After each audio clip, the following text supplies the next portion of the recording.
اس کے بعد کیونکہ انڈیا اکیلے ڈرتا بھی ہے، اس کی ضرورت ہے. لیکن اسرائیل انڈو ایکسس پہلے بھی بن چکا ہے میر صاحب. 1984 میں انہوں نے کوشش کی تھی کاہوٹا پر حملے کرنے کی. پاکستان نے وارننگ دے دی، ہمیں پتہ چل گیا. ہمیں CIA نے ٹپ آف کر دیا جنرل ضیاء کو. CIA نے، امریکن سینٹرل انٹیلیجنس ایجنسی، کیونکہ ہم جہاد کے ان کے پارٹنرز تھے افغان جہاد کے، تو وہ رک گیا.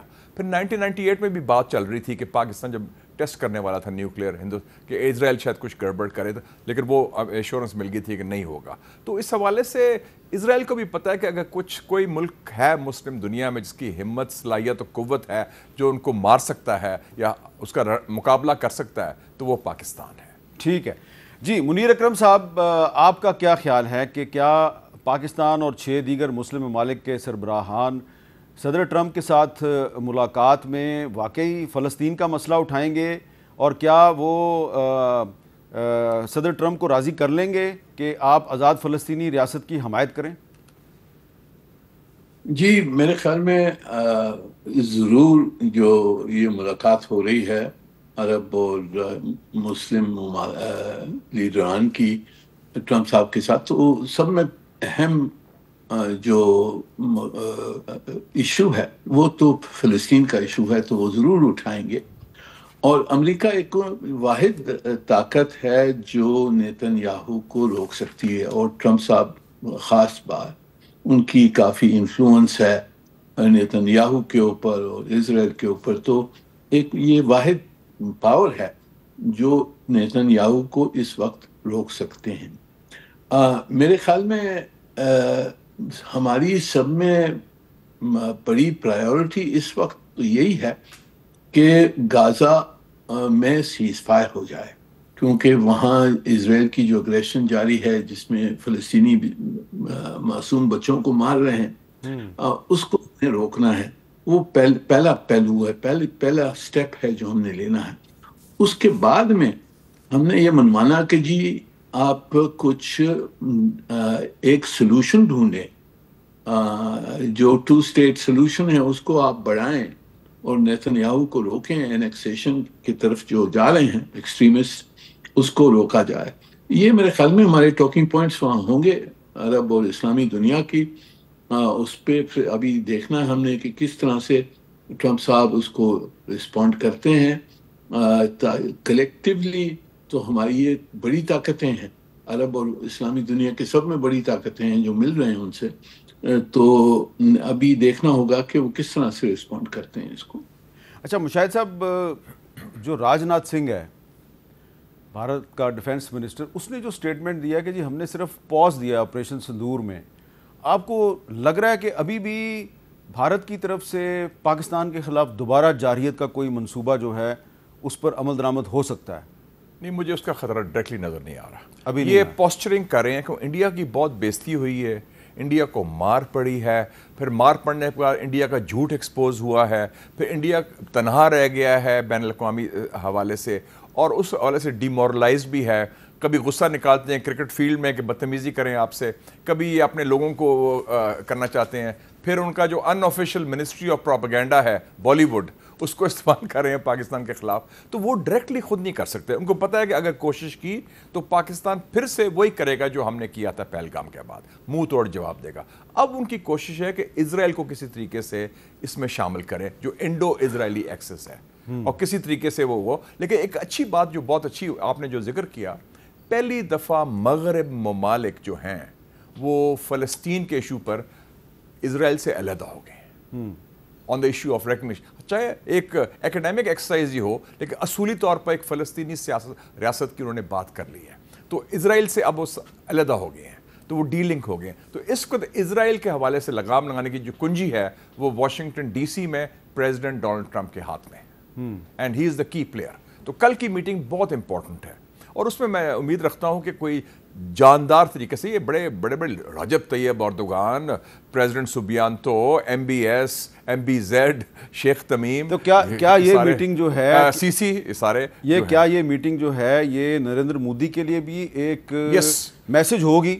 یس، یہ joint operation. Be very clear کہ انڈیا اور اسرائیل ایک ہے، سمجھ لیں. وہ ویسے بھی آئیڈیالوجیکل فرسٹ کزنز ہیں، ویسے بھی وہ بات کرتے ہیں ہندوتوا کا، وہ زائنسٹ ہے، وہ کہتے ہیں اکھنڈ بھارت، وہ کہتے ہیں ایرٹس اسرائیل، دونوں توسیع پسند بھی ہیں. تو پاکستان کے خلاف منصوبہ جو ہے وہ انڈیا میں بن رہا ہے یا اسرائیل میں بن رہا ہے؟ میرے خیال میں جوائنٹ آپریشن ہو رہا ہے. Joint operation. وہ جو کتاب میں پڑھا تھا پچھلے دنوں میں آسٹروفسکی بائی وے آف ڈسیپشن، اس نے کہا تھا کہ انڈین نیوکلیئر سائنٹسٹ تو دیمونا ری ایکٹر میں 1980 میں چلے گئے تھے. ابھی تو نیوکلیئر ٹیسٹ نہیں ہوا تھا، لیکن آپ دیکھیں کہ ان کی سوچ، انڈیا کا تو ہو گیا تھا، ہمارا نہیں ہوا تھا. ان کی جو گٹھ جوڑ ہے، کولیبریشن ہے، وہ بہت پرانی ہے. اور ابھی جو نئی کتاب آئی ہے یوسی کوہن کی، جو ڈائریکٹر CIA موساد کا ہے، اس نے جو ایران آپریشن کے بارے میں لکھا ہے کہ the sword of freedom, Israel and the war on freedom, Mossad and the war on freedom. انہوں نے کہا ہے کہ ایران کے خلاف کیسے آپریشن کیا. تو بیسکلی وہ ایک ہمیں اکٹھا دیکھتے ہیں. آپ نے جو ابھی کہا کہ ایران نے پھینٹی لگائی اسرائیل کو، بہت سی چیزیں ہیں کہ وہ ہم ابھی ڈسکلوز نہیں کر سکتے. آپ کو یہ بھی پتہ ہے کہ اسرائیل کو پاکستان سے پریشانی کیا ہے، غصہ کیا ہے. تو اس کا مطلب ہے کہ اسرائیل جو ہے، اگر ہندوستان نے پاکستان کے خلاف کوئی بھی جارحیت کی تو اسرائیل ایک دفعہ پھر ان کا ساتھ دے گا. دو چیزیں میں غصہ زیادہ ہے نا. ایک تو اسرائیل نے براہ راست ہندوستان کی مدد کی پاکستان کے خلاف جارحیت میں، جو ہاروک میزائلز تھے، جو بڑا پاورفل میزائل ہے، رومنگ میزائل بھی ہے اور انٹیلیجنس کا کام بھی کرتا ہے، اور اس کو آپریٹ کون کر رہا تھا؟ اسرائیلیز. جی. سو اس کا مطلب اسرائیل براہ راست انوالو تھا، اور وہ کوئی ہم نے 80 یا 90 میزائل ان کے تباہ کر دیے. ٹھیک ہے. اور ہر میزائل $10 ملین کا ہے، تو $1 ارب کا. تو لیکن اصلی تو وہ ٹیکنالوجی، ان کی ٹیکنالوجی فیل ہو گئی. دوسرا جو تھا کہ ایران کے ساتھ جو یکجہتی کا پاکستان نے اظہار کیا، اور اس کا تو برملا انہوں نے تشکر کہا ایرانی پارلیمنٹ میں، وہ بھی ایک جس طرح ہم نے پاکستان نے سعودی عربیہ کے ساتھ تیرے اکٹھے مل رہے ہیں، تو ایک اسلامی یکجہتی کا اظہار تھا. مجھے ایرانی ایمبیسڈر نے کہا کہ 2 ممالک نے ہمارا ساتھ دیا ہے اس جنگ میں، جب جنگ ختم ہوئی اسرائیل کے خلاف، ایک پاکستان اور ایک سعودی عربیہ. اچھا. انہیں سعودی عربیہ کے نام بھی لیا. اور آپ کو یاد ہوگا کہ سعودی عربیہ کے جو بادشاہ ہیں کنگ سلمان، انہوں نے اپنا چھوٹا بیٹا جو ہے خالد بن سلمان KBS، جو MBS کا چھوٹا بھائی ہے، وہ 17 اپریل کو جا کے رہبر کو ملا، اس نے خط دیا اور اس میں ایشورنس دی. تو یہ دیکھیں نا، وہ پاکستان، سعودی عربیہ، ایران، اور پاکستان نے بھی بھرپور ہر قسم کی امداد کی. اچھا منیر اکرم صاحب، آپ کو کیا لگ رہا ہے، آپ کی آبزرویشن، آپ کا کیا مشاہدہ ہے کہ کیا واقعی ہندوستان اسرائیل کے ساتھ مل کر پاکستان کے خلاف دوبارہ کسی جارحیت کا ارتکاب کر سکتا ہے؟ جی حامد صاحب، جیسے مشاہد صاحب نے کہا کہ ان کی جو کوآپریشن ہے وہ بہت عرصے سے جاری ہے. اسرائیل نے ہندوستان کی بھرپور سپورٹ کی ہے، ٹیکنالوجی میں، ملٹری وغیرہ وغیرہ، انٹیلیجنس میں ان کی سپورٹ کی. تو وہ ان کی کوآپریشن تو جاری ہے، اور ان کی آبجیکٹیوز کنورجنٹ ہیں ہمارے خلاف. تو یہ کوآپریشن تو ضرور جاری رہے گی. اب جہاں تک کہ ہندوستان کے ارادے کیا ہیں، وہ میں سمجھتا ہوں کہ اس وقت وہ تیار نہیں ہیں، ان کے پاس کیپیبلٹیز نہیں ہیں پاکستان کے خلاف واپس اگریشن شروع کرنے کا. پر اس کا مطلب یہ نہیں کہ آگے جا کے انہوں نے کوئی موقع نہیں ڈھونڈنا ہے. وہ ضرور موقع ڈھونڈیں گے جس کے تحت پاکستان کو پھر وہ دبا سکیں، کورس کر سکیں اور اس کے خلاف ایگریشن کر سکیں. کیونکہ ان کی پرائیڈ بہت ہرٹ ہو گئی ہے، ان کی کریڈیبلٹی ایروڈ ہو گئی ہے یہ 4 دن کی جنگ میں. تو انہوں نے ریٹریو کرنا ہے. ان کی جو ریپوٹیشن ہے، جو گلوبل کریڈیبلٹی ہے، اس کو ریٹریو کرنے کے لیے انہوں نے کہا آگے جا کر پاکستان کو دبانے کی ضرور کوشش کریں گے. اور میرے خیال میں ہمیں بالکل خبردار رہنا چاہیے کہ کس وقت بھی ان کو موقع ملا تو ہمارے خلاف ایکشن لے سکتے ہیں. اچھا مشاہد صاحب، تھوڑے دن پہلے اعزاز چودھری صاحب جو ہیں، ہمارے سابق فورن سیکرٹری ہیں، وہ ہمیں کہہ رہے تھے کہ جی اکتوبر میں ہمیں بہت ویجیلنٹ رہنے کی ضرورت ہے. اکتوبر میں ہندوستان کی طرف سے کوئی فالس فلیگ آپریشن ہو سکتا ہے، کوئی سازش ہو سکتی ہے جس کو بنیاد بنا کر وہ دوبارہ ہم پہ حملہ کر سکتے ہیں. یہ تو فالس فلیگ تو ان کا پرانا شیوا رہا ہے، لیکن اس دفعہ ایکسپوز ہو گیا. لیکن آپ نے جو بات کی نا، جو انڈو اسرائیل ایکسس کس طرح آپریٹ کرتا ہے، ایک تو ہے نا ڈائریکٹ حملے کی بات، وہ تو ایک علیحدہ بات ہے. اب مثلا میں آپ کو دیتا ہوں کہ جو کوورٹ آپریشنز ہیں، جس میں دونوں کو ہرٹ کرنا چاہتے ہیں، ایران اور پاکستان کو، بلوچستان۔ آپ کو یاد ہوگا کہ جولائی میں انہوں نے اناؤنس کیا MEMRI، MEMRI، middle east media research institute جو ہے واشنگٹن میں، جو موساد کا ایک تھنک ٹینک سمجھا جاتا ہے، ایکچولی تھنک ٹینک نہیں، ان کی ایک عام ہے۔ انہوں نے کہا کہ ہم بلوچستان اسٹڈیز پروجیکٹ شروع کر رہے ہیں، اور وہ فوکسڈ ہے ہمارا بلوچستان صوبہ اور ایران کا سیستان بلوچستان صوبہ جوائنٹلی، تاکہ اس میں ہم درار ڈالیں، اور اس میں آزادی کی بات بھی کی اور اس ٹائپ کی بات کی۔ تو وہ ایک ایگزامپل ہے ان کی گٹھ جوڑ کا، کہ جو کوورٹ آپریشنز ہیں، جو ان کے اسٹیٹ اسپانسرڈ ٹیررزم ہے اسرائیل کی طرف سے بھی اور ہندوستان کی طرف سے، وہ اور ایکٹیویٹ ہو گیا ہے۔ تو اس لیے ہمیں بلوچستان میں احتیاط کرنی یس، یہ تو بلوچستان از اے اسٹارٹنگ پوائنٹ، کیونکہ یہ صوبہ لنک اپ کرتا ہے ایران اور پاکستان کے ساتھ۔ ہمارا 900 کلومیٹر کا بارڈر ہے ایران اور پاکستان کا، تو یہ ایک مشترکہ دشمن ہم فیس کر رہے ہیں اس وقت، جو انڈو اسرائیل ایکسس۔ اور اس میں ایک دفعہ مجھے عطا اللہ مینگل صاحب نے یہ بات کہی تھی کہ یہ جو آزاد بلوچستان کی بات کرتے ہیں لوگ، یہ بڑا مشکل، ایک ناقابل عمل، امپاسبل ہے اس لیے پروجیکٹ کہ اس میں 3 ملک جو ہیں ان کو توڑنا پڑے گا، ایک پاکستان، ایران اور پھر افغانستان، پھر وہ تمام بلوچ علاقے جو ہیں متحد ہوتے ہیں، جس طرح وہ کردستان والی بات ہے۔ یہی بات میں نے سیلگ ہیرزن کو کی تھی، جس نے کہا تھا نا، کتاب بھی لکھی تھی اس بلوچستان کے اوپر، میں کہ یہ پاسبل نہیں ہے، اور انلیس کہ کوئی پوری بین الاقوامی سازش ہو اور ایک انٹرنیشنل کنسنسس ہو، وہ حساب نہیں ہے اس کا، یہ آسان نہیں، کیونکہ پورا خطہ آپ کو تہس نہس کرنا پڑے گا۔ تو اس کے لیے پھر ہمیں چاہیے کہ ایران اور پاکستان مل کے اس مسئلے پہ بھی تھوڑا سا احتیاط کریں۔ اور یہ شروعات ہیں، دیکھیں نا، وہ سافن اپ کرنے کے لیے پہلے وہ یہ کام کرتے ہیں نا، تھرو موساد، ان کی انٹیلیجنس کام کرتی ہے، اور ہمیں یہ متعارف ہونا چاہیے کہ جیسے تہران میں موساد کے آپریٹرز پکڑے گئے، اسلام آباد میں بھی اب بڑا ٹارگٹ ہوگا موساد کا۔ اور قطر میں انڈینز پکڑے گئے جو موساد کے لیے کام کر رہے تھے، 8 بندے تھے اور ان کو سزائے موت ہوئی۔ قطر میں وہ ایز انڈین ورکرز تھے، but actually they were Mossad agents. اور پاکستان میں پچھلے کافی سالوں کے دوران کچھ ایسے آپریشن ہوئے ہیں جس میں کہ کچھ فورن ایمبیسیز کے لوگ جو ہیں وہ موساد کے لیے کام کرتے ہوئے پکڑے گئے ہیں۔ نہیں، فورن ایمبیسیز کچھ ممالک کی ہیں، اس میں کچھ چھوٹے موٹے یورپین ممالک بھی ہیں، اور کچھ شاید ایشیا، لاطینی امریکہ، کوئی اس قسم میں لوگ چھوڑ دیں، نام نہیں لیتے۔ ہاں، نہیں، مطلب ہے کہ یہ وہ ڈائریکٹلی تو نہیں، اسرائیل ایمبیسی تو کوئی نہیں ہے ادھر، نہ اسرائیل لابی ہے ادھر، حالانکہ کچھ لوگ ہیں صرف پھر مس گائیڈڈ اسرائیل کی بات کرتے ہیں، لیکن عوام تو ہیٹ کرتے ہیں۔ اچھا سر، اس میں ایک اور بھی ایشو آ گیا کہ اب ٹرمپ صاحب کہہ رہے ہیں جی کہ ہمیں بگرام ایئر بیس چاہیے، یہ ایک انہوں نے نیا پھٹا ڈال دیا، اس پہ بات کرتے ہیں وقفے کے بعد۔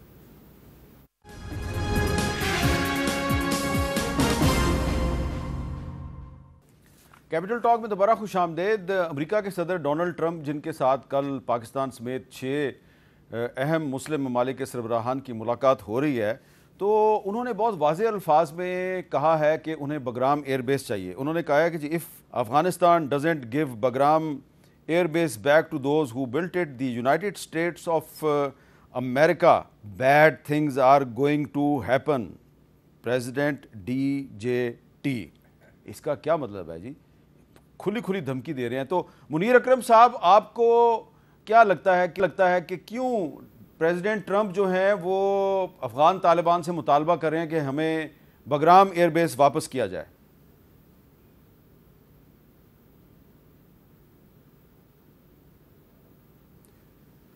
جی منیر اکرم صاحب، آپ کو آواز آ رہی ہے؟ جی منیر اکرم صاحب سے ہماری بات نہیں ہو۔ جی مشاہد صاحب، آپ کا کیا خیال ہے اس بارے میں؟ میرے خیال میں ہے، اور اس میں ایک اور ٹرمپ نے بڑی انٹرسٹنگ بات کی ہے، اس نے وجہ جو بیان کی ہے نا، کہ یہ وہ بیس ہے جو ہم نے بنایا تھا، یعنی کہ امریکنوں نے، اور دوسرا اس کا تعلق چائنیز ایٹامک ٹیسٹنگ سائٹ سے ہے۔ تو اگر آپ میپ دیکھیں تو پہلے ان کا بیس تھا پشاور میں بڑا بیر، اس کے بعد باگرام آیا، اور چائنیز سائٹ از کالڈ لوپنور، وہ شنجیانگ میں ہے۔ وہاں ان کے جیسے ہمارا بلوچستان میں ٹیسٹ ہوا تھا چاغی میں، ان کے نیوکلیئر ٹیسٹ لوپنور ایک جگہ ہے شنجیانگ، اس کے ارد گرد میں گیا بھی ہوا، صوبہ جو پاکستان کو بارڈر کرتا ہے، وہاں ہے وہ ان کا سارا سلسلہ۔ تو ان کی نظریں بظاہر انہوں نے یہ بات کی ہے، لیکن یہ بڑی ایک بے بنیاد بات ہے، کیونکہ پہلے تو ہماری امریکن نالائکی کی ناکامی کی وجہ سے 7 ارب ڈالر کا اسلحہ چھوڑ کے وہ گئے، چاہیے تو یہ تھا کہ اسلحہ ہمیں دیتے پاکستان کو، ہم نے سب سے زیادہ جنگ لڑی، قربانیاں ہم نے دی دہشت گردی کے خلاف، اسلحہ چھوڑ کے چلے گئے، پھر ان کا پیسہ بھی لے لیا. تو یہ تو ناممکن بات ہے. میکسم کیا کر سکتے ہیں؟ وہ بومنگ کریں گے، پھر تباہ کر دیں گے. وہی باگرام کو 80,000 ڈرونز، بومز، میزائلز امریکہ نے مارے 20 سالوں میں جنگ میں افغانستان میں. $2.2 ٹریلین، جس کا مطلب ہے $100 ملین اے ڈے. اور میں ابھی نئی ڈاکیومنٹری جو آئی ہے امریکہ کی کہ امریکہ کیسے فیل ہوا افغانستان میں اس کو اپنی کاپی بھیج دوں گا امیر صاحب، آپ بھی ذرا اسٹڈی کر لیں. میں معذرت خواہ ہوں ناظرین سے کہ منیر اکرم صاحب کے ساتھ ہمارا جو رابطہ ہے وہ منقطع ہو چکا ہے. اور لائن کٹ گئی اور لائن کٹ گئی بس یہ بڑا مسئلہ ہے جی آج کل.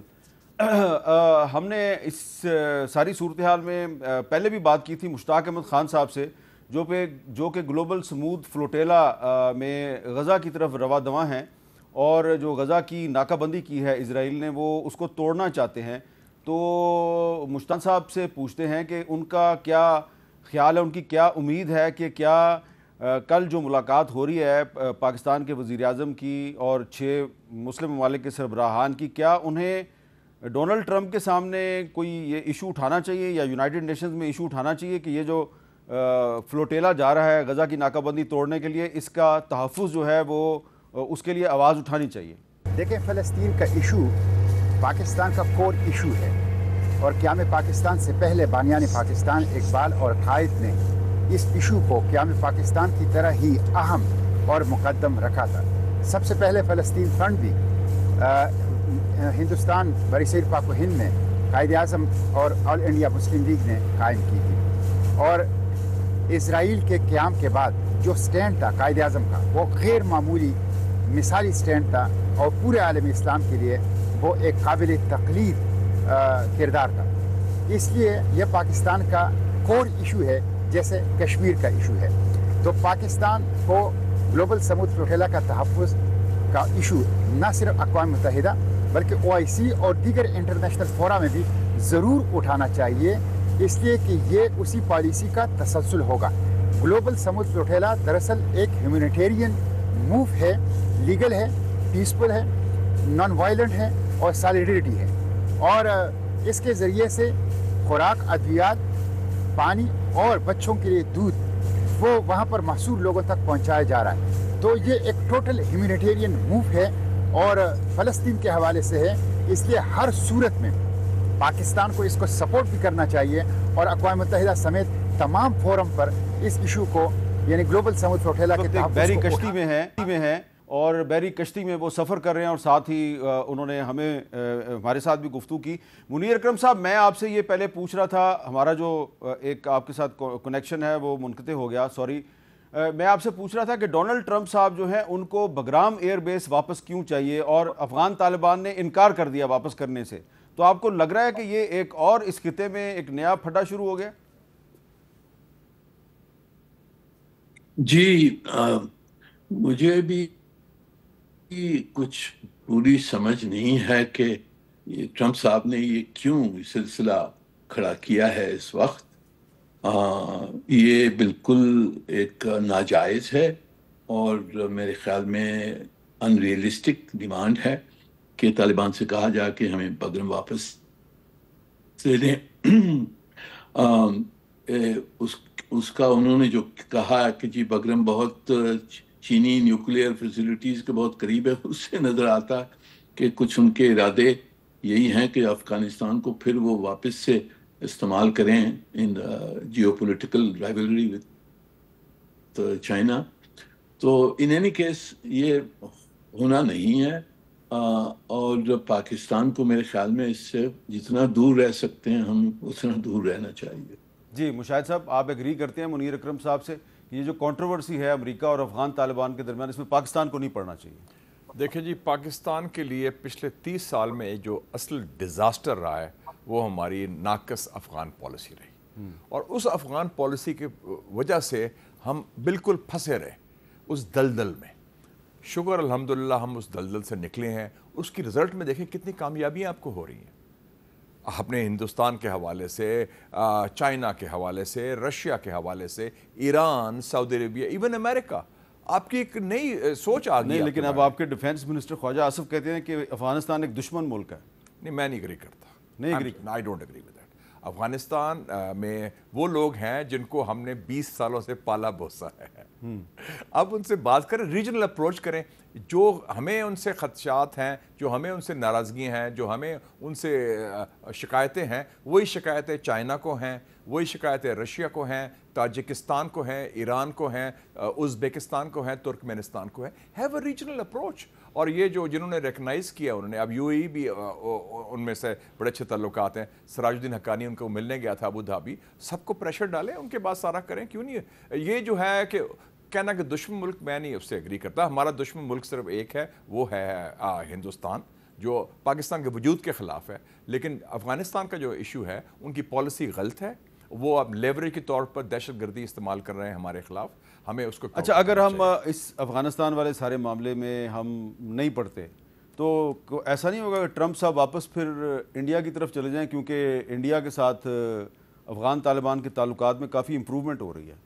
دیکھیں جی, پاکستان کو ڈائریکٹلی یا انڈائریکٹلی, اوورٹلی یا کوورٹلی افغان کے گند میں, افغان دلدل میں امریکہ کے ایما پر بالکل نہیں کوئی حصہ بننا چاہیے. اچھا. نہ ہمیں اوور فلائٹس دینی چاہیے. ہمیں, آپ نے ایک غلطی کر چکی, میک نیو مسٹیکس. میر صاحب نئی غلطیاں کریں, پرانی غلطیاں نہ دہرائیں. افغانستان کہیں نہیں جا رہا, آپ پر ڈیپینڈنٹ ہے ان کی ساری اکانومی. آپ لینڈ لاک کنٹری ہے, انہوں نے آپ کو پریشر ڈال رہے ہیں, وہ اپنی گیم کھیل رہے ہیں, تھوڑی بہت ہی کبھی کبھی بلیک میل بھی کر لیتے ہیں, تو we can handle them. India is the real enemy, کیونکہ انڈیا کے پیچھے اسرائیل ہے. اچھا, بہت بہت شکریہ مشاہد صاحب, اور بہت بہت شکریہ منیر اکرم صاحب. اور ایک وقفہ لیتے ہیں, وقفے کے بعد ہم بات کریں گے کہ لاہور پریس کلب کے جو صدر ہیں ارشد انصاری اور ایک سینئر صحافی احمد فراز, ان دونوں کو پیکا امینڈمنٹ ایکٹ 2025 کے تحت نوٹسز جاری کیے گئے ہیں.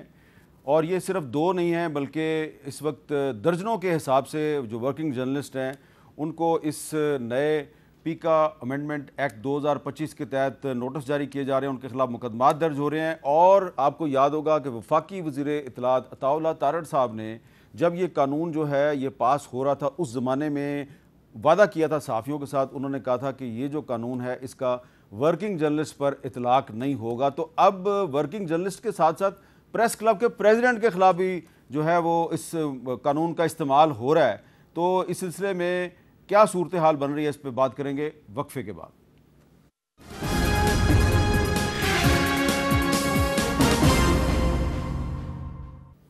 کیپٹل ٹاک میں خوش آمدید.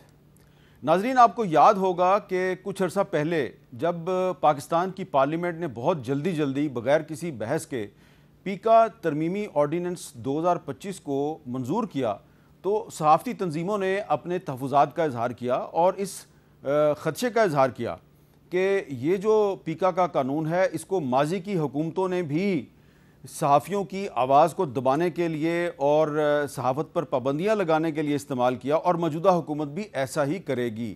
لیکن وزیر اطلاعات عطاء اللہ تارڑ صاحب جو ہیں, انہوں نے اس سلسلے میں جو صحافیوں کے جو تحفظات تھے ان کو دور کرنے کے لیے متعدد دفعہ بیانات دیے. انہوں نے کیا کہا, ذرا سنیے. یہ جو پیکا ایکٹ ہے یہ الیکٹرانک میڈیا کے صحافی, پرنٹ میڈیا کے صحافی اور جو ورکنگ جرنلسٹ ہیں ان کی پروٹیکشن کی طرف ایک بہت بڑا قدم ہے. اس میں کہاں لکھا ہے کہ ورکنگ جرنلسٹ کے خلاف یہ لاء بنا ہے؟ اس میں کہاں لکھا ہے کہ الیکٹرانک میڈیا پہ مزید سختی ہوگی؟ اس میں کہاں لکھا ہے کہ پرنٹ میڈیا پر مزید سختی ہوگی؟ یہ جو بل آیا ہے یہ ڈیجیٹل میڈیا پہ آیا ہے, یہ الیکٹرانک اور پرنٹ کی سپیس بڑھانے کے لیے آیا ہے. اچھا, اب آپ نے دیکھا کہ وزیر اطلاعات عطاء اللہ تارڑ صاحب نے کلیئرلی کہا کہ نہ تو یہ الیکٹرانک میڈیا کے صحافیوں کے خلاف ہے قانون, نہ یہ پرنٹ میڈیا کے خلاف ہے, نہ یہ ورکنگ جرنلسٹ کے خلاف ہے, بلکہ انہوں نے کہا کہ یہ جو ڈیجیٹل میڈیا پہ جو لوگ ڈس انفارمیشن یا فیک نیوز پھیلاتے ہیں یہ ان کے خلاف ہے. تو اس کے بارے میں جب حکومت کے دیگر عہدیداروں سے بھی بات ہوئی, وزیر قانون اعظم نذیر تارڑ صاحب سے بھی بات ہوئی, تو انہوں نے کہا کہ نہیں ایسی کوئی بات نہیں ہے, یہ جو قانون جو ہے اس کا غلط استعمال نہیں ہوگا. لیکن اس کے بعد ہم نے دیکھا کہ یہ قانون جو ہے اس کو صرف پنجاب میں نہیں بلکہ خیبر پختونخوا میں اور سندھ میں اور دیگر جگہوں پہ بھی پولیس نے عام شہریوں کے خلاف بھی استعمال کرنا شروع کر دیا، اور پھر اس قانون کو ورکنگ جرنلسٹ کے خلاف استعمال کرنا شروع کر دیا، پرنٹ میڈیا اور الیکٹرانک میڈیا کے جو ورکنگ جرنلسٹ ہیں ان کے خلاف بھی استعمال کرنا شروع کر دیا۔ تو ظاہری بات ہے اب جب یہ قانون جو ہے اس کا استعمال شروع ہو گیا ہے صحافیوں کے خلاف، اور عطاء اللہ تارڑ صاحب نے جو وعدہ کیا تھا اس کو آنر نہیں کیا جا رہا، تو ہمارے پاس تو کوئی راستہ نہیں نا، ہم تو پھر جو موجودہ حکومت ہے مسلم لیگ نون کی اور اس کے اتحادیوں کی حکومت ہے، تو اس کو یہی بتائیں گے کہ ماضی میں جب آپ لوگ اپوزیشن میں تھے تو آپ آزادی صحافت کے حوالے سے کیا کہتے تھے؟ ریاستی طاقت سے میڈیا کی زبان بندی کہاں کا انصاف ہے؟ سینئر صحافیوں کو چینلوں یا اخبارات کی ملازمت سے برخاست کروا دینا، بے بنیاد مقدمات میں الجھا دینا اور قید میں ڈال دینا کیا ایک جمہوری ریاست کا طریقہ ہے؟ جہاں پر لیجسلیشن صحافیوں کو سبق سکھانے کے لیے کی جاتی ہو تو وہاں سے میں کس لیجسلیشن کی توقع رکھوں؟ اس نالائق، نااہل اور ظالم حکومت نے اپنے جرائم کو چھپانے کے لیے، اپنی نااہلی کو چھپانے کے لیے، اپنی نالائقی کو چھپانے کے لیے اس کو صحافت کو جس زنجیر میں باندھنے کی کوشش کی ہے، اس زنجیر کا کیا نام ہے؟ Media development authority. آپ یہ بات یاد رکھیں کہ جب آپ میڈیا کا گلا گھونٹتے تو آپ پاکستان کا گلا گھونٹتے ہیں۔ تو یہ کہا تھا مریم نواز صاحبہ نے، جب آپ میڈیا کا گلا گھونٹتے ہیں تو آپ پاکستان کا گلا گھونٹتے ہیں۔ اور جب سے موجودہ حکومت جو ہے وہ اقتدار میں آئی ہے تو ایک نہیں بہت سے صحافی جو ہیں ان کو نوکریوں سے نکلوایا جا چکا ہے، ان کو گرفتار کیا جا چکا ہے، بہت سے صحافیوں پر مقدمات قائم ہو چکے ہیں، اور اب اسی پیکا ترمیمی ایکٹ 2025 کے تحت لاہور پریس کلب کے صدر ارشد انصاری اور ایک سینئر کرائم رپورٹر اور کتاب کے مصنف احمد فراز صاحب کو نوٹس دیا ہے national cyber crimes investigation agency نے، اور آج اس سلسلے میں ان کو طلب بھی کیا گیا، اور اس سلسلے میں آج لاہور ہائی کورٹ بار اور لاہور بار ایسوسی ایشن کے صدور نے ارشد انصاری صاحب کے ساتھ مل کر ایک پریس کانفرنس بھی کی۔ تو ابھی ہم بات کریں گے ارشد انصاری صاحب سے اور ان سے کہ یہ جو ان کو نوٹس جاری کیا گیا ہے اور ان کو بلایا گیا ہے یہ کس سلسلے میں بلایا گیا ہے، اور یہ نوٹس کے مطابق یہ انکوائری کیس نمبر ای 5201/2025 ڈیٹڈ 18/9/2025، تو یہ ہے کیا؟ جی ارشد انصاری صاحب بہت شکریہ آپ نے ٹائم دیا۔ تو ارشد انصاری صاحب مجھے یاد ہے کہ آپ نے بھی یہ پیکا ترمیمی آرڈیننس، پیکا ترمیمی ایکٹ جب آ رہا تھا تو آپ نے بھی اس پر کافی تحفظات کا اظہار کیا تھا۔ اب اسی قانون کا آپ کے خلاف استعمال شروع ہو گیا اور آپ کو آج بلایا گیا، طلب کیا گیا، تو آپ وہاں پہ نہیں گئے، آپ نے وکیل کے ذریعے اپنا موقف بھجوایا ہے، لیکن یہ کیا کیس ہے؟ مدعی کون ہے آپ کے خلاف؟ سب سے پہلے میر صاحب بہت شکریہ کہ پہلے تو اس کیس کے بارے میں بتانا چاہتا ہوں کہ یہ اس کا ایک مدعی ہے ریٹائرڈ ڈی ایس پی، اس کا نام ہے عزیز اللہ خان۔ یہ ایک ایک یہ ویلاگس کرتے ہیں موصوف، تو ان لوگوں نے انہوں نے ویلاگس کیے، بہت اس میں غلیظ اور گندی زبان استعمال کی، الزامات لگائے کرائم رپورٹرز پہ اور میرے پہ۔ ہم تو وہ تو خیر اس کا جواب ہم نے دیا، ہمارے 6 کرائم رپورٹرز احمد فراز صاحب اور ادر 5 رپورٹرز جو ہیں انہوں نے NCCI لاہور میں پورے پروفز کے ساتھ درخواستیں دی، اور ان کو تو بجائے اس کے کہ ان کا پرچہ دیتے یا اس کو نوٹس کرتے، ہم 6-7 کو نوٹس کر دیا، اور مجھے اس لیے نوٹس کیا گیا کہ میں یہ سارا کچھ کروا رہا ہوں۔ اچھا آپ نے کوئی ایک منٹ آپ نے کوئی ویلاگ نہیں کیا، آپ نے سوشل میڈیا پہ کسی کے خلاف کوئی بات نہیں کی؟ جی بالکل نہیں میر صاحب، بالکل نہیں۔ میں 109 کا ملزم اس میں کہ میری ایما پہ یہ کچھ ہو رہا ہے سارا۔ اچھا میں نے نہ ویلاگ کیا ہے، نہ کسی پہ کوئی الزام لگایا ہے، نہ کوئی غلیظ بات کی ہے۔ بات یہ ہے کہ جس طرح بھی آپ نے بتایا اپنے ابتدائیے میں آپ چلا رہے تھے، تو بات تو یہ ہے کہ یہ پیکا ایکٹ، یہ جو ڈریکونین لا ہے، کالا قانون ہے 2025، میر صاحب اب تک 500 سے زائد لاگرز، بلاگرز، سوشل میڈیا پرچے ہو گئے ہیں، اور 55-56 جو ہیں جرنلسٹ ان کے خلاف پرچے درج ہو چکے ہیں۔ میں سمجھتا ہوں کہ چونکہ یہ جب آپ نے بات کی ہے کہ جب لوگ حکومتوں میں ہوتے ہیں تو یہ بالکل ان کا طرز اور ہوتا ہے، یہ صرف چیمپئن بنتے ہیں آزادی صحافت، آزادی کے جب یہ اپوزیشن میں بیٹھتے ہیں۔ یہی پیکا ایکٹ تھا، یہی مریم اورنگزیب صاحبہ تھی، ہمارے کیمپس میں آ کے بیٹھتی تھی، عظمیٰ بخاری صاحب بیٹھتی تھی. آپ نے بھی بتایا محترمہ چیف منسٹر صاحبہ کیا فرما رہی تھی جب وہ اپوزیشن میں تھیں کہ یہ اس طرح کی باتیں. تو میں سمجھتا ہوں کہ یہ جو پیکا ایکٹ ہے اس سے تو صرف اب تو اس میں عام شہری بھی نہیں رہا. اب تو پہلے پولیس نے اتنے پرچے دیے ہیں کہ کسی نے کوئی وارڈن سے بات کی ہے تو اس نے پیکا کے خلاف پرچہ درج کرا دیا. 9 ستمبر ابھی 2025 کو پنجاب پولیس نے ایک نوٹیفیکیشن جاری کیا کہ اب جو پیکا کے پرچے ہوں گے وہ صرف NCCI دے گا، ہم اس کو انٹرٹین نہیں کریں گے. اس کے پہلے لاہور پولیس نے ایک DSP کو بنا دیا تھا، DSP سائبر کرائم، وہاں پہ بے انتہا مقدمہ درج ہو رہے تھے. تو میں یہ سمجھتا ہوں کہ بیچ صاحب یہ آزادی صحافت، آزادی اظہار کا گلا دبانے کے لیے کالا قانون جس میں ترمیم کی گئی اور بڑے اجلت میں یہ پاس ہوا، 2 دن میں پاس ہو گیا، اور یہ ساری جتنی بھی سیاسی جماعتیں ہیں وہ اس میں ساری شریک ہیں سوائے جمعیت علماء پاکستان کے. وہ نہیں تھیں، باقی تمام جتنی بھی ٹریجری جو بھی ہیں تمام، ایون جمعیت علماء اسلام شامل ہے اس میں. جمعیت علماء اسلام مولانا فضل الرحمان، وہ جمعیت علماء پاکستان نہیں اس میں شامل، باقی تمام سیاسی جماعتیں اس میں شامل ہیں. اچھا تو اس میں دیکھیں نا، اسے صدر پاکستان نے 2 دن میں اس میں بل سائن کیا اور قانون بن گیا. اس کے خلاف آپ بھی ہائی کورٹ اسلام آباد میں، ہم بھی ہائی کورٹ اسلام آباد میں ہیں، لمبی تاریخیں پڑھ رہی ہیں. لیکن بدستور یہ جو پیکا ہے یہ ہمارے پہ ٹھوک دیا گیا ہے. اچھا آج جو پریس کانفرنس ہوئی تھی، آج جو پریس کانفرنس آپ کی ہوئی اس میں لاہور ہائی کورٹ بار کے صدر بھی تھے، جو بار ایسوسی ایشن ہے اس کے بھی صدر تھے. ذرا چاہتے ہیں کہ ملک آصف احمد صاحب جو ہیں صدر لاہور ہائی کورٹ بار، ان کا بھی موقف سن لیں کہ انہوں نے پریس کانفرنس میں کیا کہا. National cyber crime investigation agency کی طرف سے جو ہمارے پریزیڈنٹ لاہور پریس کلب جناب ارشد انصاری صاحب اور 6 اور جو انویسٹیگیٹو جرنلسٹ ہیں ان کو جو نوٹس دے کر ان کو ہراساں کیا جا رہا ہے، ہم اس کی شدید مذمت کرتے ہیں. اور یہ جو ایک اختلاف رائے کا جو ایک رائٹ ہے یہ اس پہ ایک کاری ضرب ہے. آپ اس طرح کے اوچھے ہتھکنڈوں سے ہمارے آزاد منچ صحافیوں کو اپنے رائے دینے سے بالکل نہیں روک سکتے. اچھا ارشد انصاری صاحب، یہ آپ کے ساتھ مجھے سلمان اکرم رایا صاحب کھڑے ہوئے نظر آ رہے تھے، وہ بھی آگے ہوں گے آپ سے اظہار یکجہتی کے لیے، لیکن کیا یہ درست ہے کہ احسن بھون صاحب نے بھی آپ کے ساتھ اظہار یکجہتی کیا؟ جی بالکل. سب سے پہلے تو جو سپریم کورٹ بار کے سابق صدر ہیں اور پاکستان بار کونسل کے ممبر ہیں احسن بھون صاحب، سب سے پہلے وہ آئے تھے اور انہوں نے مکمل خطاب کیا اور انہوں نے یہ کہا کہ جی ہم اس قسم کے آئینی، یہ آئین اور قانون کے منافی ہے، ہم کسی ایسی چیز کو نہیں مانتے. انہوں نے بالکل کیٹاگورلی 2 الفاظ میں کہا کہ اس کو یہ ایسا قانون ہے جس سے صحافیوں کو صحافت کا گلا دبایا جائے، ہم کسی ایسے قانون کو نہیں مانتے.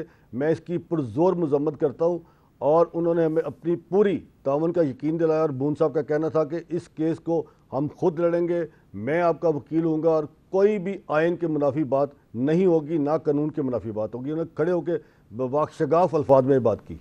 بہت بہت شکریہ. ارشد انصاری صاحب ہمارے ساتھ بات کر رہے تھے. ارشد صاحب اور احمد فراز صاحب 2 سینئر صحافی ہیں اور ان کے خلاف پیکا ترمیمی ایکٹ 2025 کے تحت ایک مقدمہ قائم کیا گیا ہے. اور یہ مقدمہ جو ہے، یہ جو قائم کیا گیا ہے، یہ دراصل وفاقی وزیر عطاء اللہ تارڑ صاحب نے جو میڈیا کے ساتھ وعدہ کیا تھا کہ اس قانون کا اطلاق ورکنگ جرنلسٹ کے خلاف نہیں ہوگا، یہ دراصل ان کے وعدے کی خلاف ورزی ہے. اور میں تو یہی کہوں گا کہ یہ توہین وفاقی حکومت ہے کہ اگر ایک ایجنسی جو ہے وہ اس طرح سینئر صحافیوں کے خلاف اور لاہور پریس کلب کے صدر کے خلاف جھوٹا مقدمہ درج کر لے جس نے کہ سوشل میڈیا پہ کوئی ایسی قابل اعتراض بات کی ہی نہیں، تو ایسا لگتا ہے کہ کچھ جو ریاستی ادارے ہیں وہ خود اس حکومت کے لیے مشکلات پیدا کر رہے ہیں اور خود اس حکومت کو بدنام کرنے کی ایک مہم چلا رہے ہیں جو کہ انتہائی قابل مذمت ہے. مجھے دیجیے اجازت. اللہ حافظ.